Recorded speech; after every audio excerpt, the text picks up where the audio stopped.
Getting started with the cello, part 1.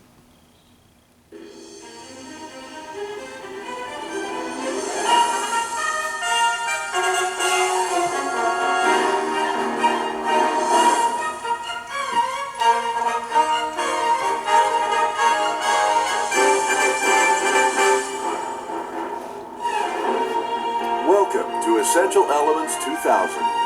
We are pleased to welcome you into the world of music making with this brief introduction to playing and caring for your cello. Be sure you have your instrument so you can follow along with our cello student. Before you know it, you'll be having fun making music. The first step is removing the case properly. First, remove the bow from the case and lay it in a safe place.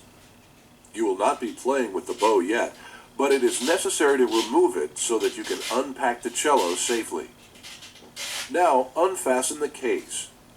Once you have the case unfastened, gently work it off the cello.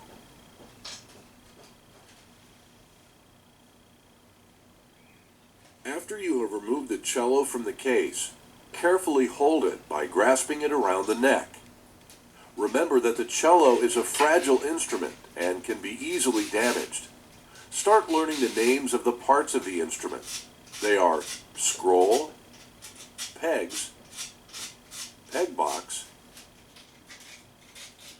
nut, fingerboard, neck, upper bout, C bout, F hole, bridge, fine tuners, tailpiece, and end pin. Remember, remove the bow from the case. Carefully work the case off your cello and hold your cello around the neck.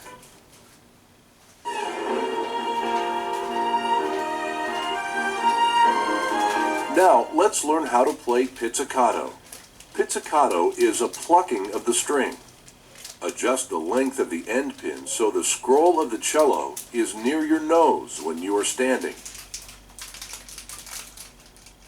Sit on the front half of your chair with your feet positioned underneath your knees. Place the end pin directly in front of you, 1 arm's length away.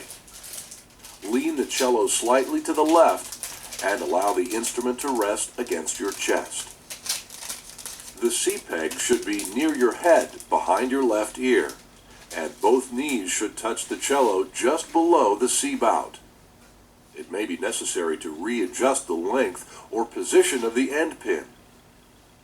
When you play your instrument, always sit near the front edge of your chair.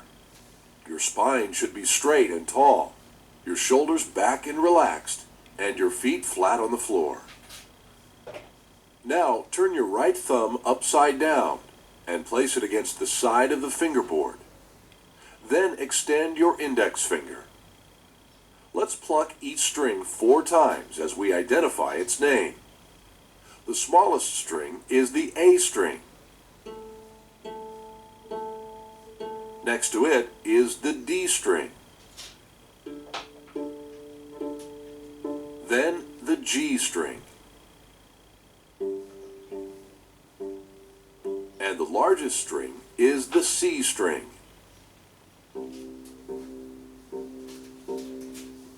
Now that you know the names of the strings, let's learn how to shape the left hand. Hold your left hand with your palm facing you. Your index finger is your first finger. Middle finger is the second finger. Ring finger is third. And your pinky is fourth. The thumb is never counted as a finger. Move your fingers so they are all evenly spaced. With this spacing, bring your hand to the fingerboard and place your fingers on the D string, the second smallest string. Slightly bend your thumb and place it on the back of the neck so it is behind the second finger. Be sure your arm remains relaxed and straight. Remember, adjust the length of the end pin. Check that the C peg is near your head, behind the left ear.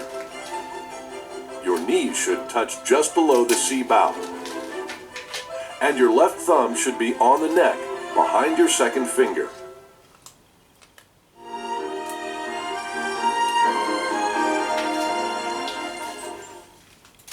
Now we are going to learn some new notes.